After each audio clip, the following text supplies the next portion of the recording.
How's it going, guys? I've had a few people message me and or comment on my other videos asking me how do I tell what's a good guitar, what are some of the good brands out there, you know, what do you look for and how can you tell? So what I'm doing is I'm going to try and answer everyone's questions in this one video, and hopefully those guys who want to get started with guitar will have a better understanding and know exactly what to look for. Let's have a look at a few things that we do need to look at with guitars. Obviously acoustic and electric are your choices here.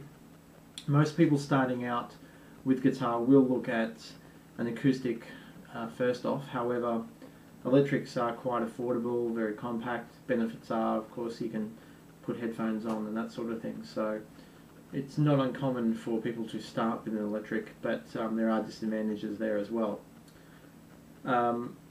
Let's have a look at maybe a guitar that is becoming very affordable and is generally a good all-rounder guitar offering fairly high quality. A range such as this one here. This is a Stratocaster. It's actually a Squier Stratocaster. It's made by a company called Fender. Obviously that's a very notable brand. They actually designed this style of guitar. So there are key things to look at when you look at an electric guitar, and in a few moments I'll also show you some acoustics and explain some of the differences. So let's look at this electric, since it's in my hands right now. The first thing you're going to notice when you pick up these guitars is the weight. So that's the first thing you should look for. There's got to be a bit of weight in it. You're looking probably 3 kilograms at least. It may be a bit more, maybe 4 or 5 kilograms, depending on the type of guitar you're picking up. But you will notice obviously the weight and where the weight is carried. You should find that most of the weight will probably feel around here and maybe here, and that's quite normal. So holding your guitar maybe with your hand under the pickup, under the guard here, and just place your hand there on the neck, and the other hand here, and just feel the weight of it. Should feel good. If you're looking at a Gibson Les Paul style guitar, that's the type of guitar that you see on the Hard Rock Cafe sign. The weight will be a lot heavier and probably more bottom heavy, as in you'll feel the weight down below. So the first thing is weight you've got to look at. Ignore colours, ignore finishes. There are a few exceptions I will go into later, but the next thing you want to look at with guitars, with electric guitars in general, is the fret wire. I'll try and get in a bit closer so you can see the frets there. I'm talking about the actual wires on the neck. Now, you want to look at each and every fret right up to the 21st, 22nd or 24th fret, depending on what guitar you've got in your hands, and you're looking for the fret wire to be equal thickness. You're wanting to make sure that one hasn't fallen off and been replaced by cheap, nasty fret wire and sold to you as brand new. That does happen every now and then. You want to make sure that obviously there's no sharp bit sticking out. It's all even, and they are clean and crisp. When you're looking at these, the best thing to do with your guitar is to just pick it up like this, kind of like a violin. Hold it right up to your eye line and look straight through. If you see one fret sticking too high compared to the others, or a little bit crooked, avoid the guitar. Don't even bother. Put it straight back on the rack, pick another one. Moving on from that, you want to look at the machine heads. That's these guys here, tuning pegs. Basically, you're looking for quality and you're looking for strength. You want to jiggle each one and make sure they're not loose.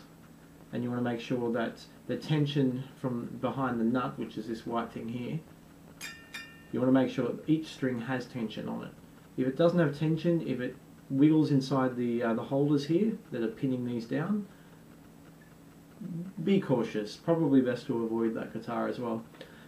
You want to be looking for, I'll zoom right in here, in between each machine head is a little sort of round disc that's basically like a piece that, more so for dress, but that should be nice and firm and solid and flush against the wood.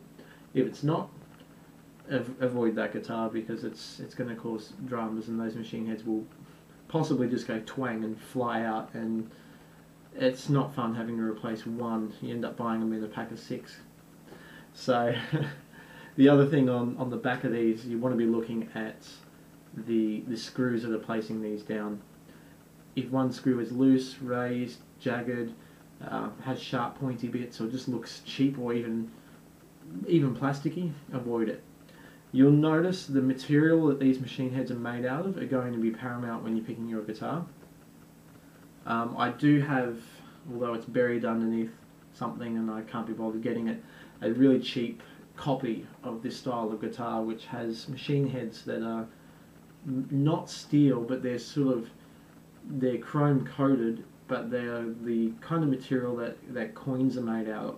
That sort of green, coppery, fake plasticky metal, and basically after a year or two they will just split in half and fall apart. They're pretty useless. So they're the main things you want to look at on an electric, just in general, just to avoid a really nasty guitar, but there are a few other things. Let's talk about the actual neck itself. Basically, look at the wood grain. That's the grain on the back here. You want to be very careful. Anything that is a knot, you see some serious knots. I've got one where you can probably see there's where the tree's coming through. Hopefully that's going to come through on the video, maybe not. It adds character as long as it's nice and sanded down correctly. If you feel that the necks are bowed a little bit, so you've got to understand that these necks are mass produced now. They're not really handcrafted. They just come out off a machine. They will manufacture the board itself, the actual board part, and then they will glue that onto a neck that's possibly handcrafted but generally machined down, and the whole piece is just glued together and firmed in. But there are a few different ways different manufacturers will make their guitars.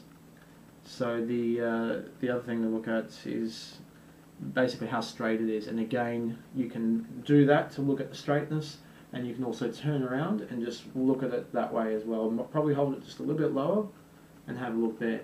You want to look for any dark patches that may indicate moisture or possibly mold or fungus in the wood. Be very, very cautious of that. Probably going to give you a nasty surprise later, so avoid it. Now those principles there are also carried through to an acoustic guitar as well. More so in your steel strings. You'll find that with a nylon string guitar you've got to be very special and really pay attention to the type of nylon strings guitars that you will buy,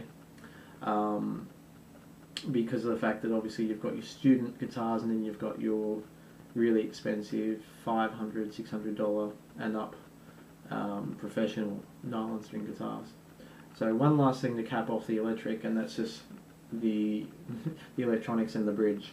Again, this is going to be very difficult to explain, so I'm going to show you a few electric guitars and explain a few differences with your bridge. So again, this is a Stratocaster. It's designed pretty much with the 3 single coil pickups and your 3 knobs here, obviously volume and 2 tones. I'll try and get everything into the video, but it's hard to sort of squeeze in. Now essentially you're looking at a few things here. The switch that changes your pickup should have free movement. You should hear it click for each part. This is a 5-way switch. Some guitars, if it's missing this pickup, you might only have a 3-way switch. Usually though you tend to have the 5 even on your cheaper guitars, but the other thing is you definitely want to plug it in. You want to make sure each pickup works. You'll notice a little bit more of a crispier, possibly slightly louder on the higher tones when you have the switch down here, and that means it's selected this pickup. That's normal because you will notice 3 different heights with your pickups. So you'll notice that this one sits the lowest, that will sit in between, and that will sit a lot closer. You will also notice that it should be tilted as well, so it's going in a slant ways. That's again normal because it's obviously picking up the higher strings that are more crispier sounds. You can do all your lead solos and stuff. Lots of fun.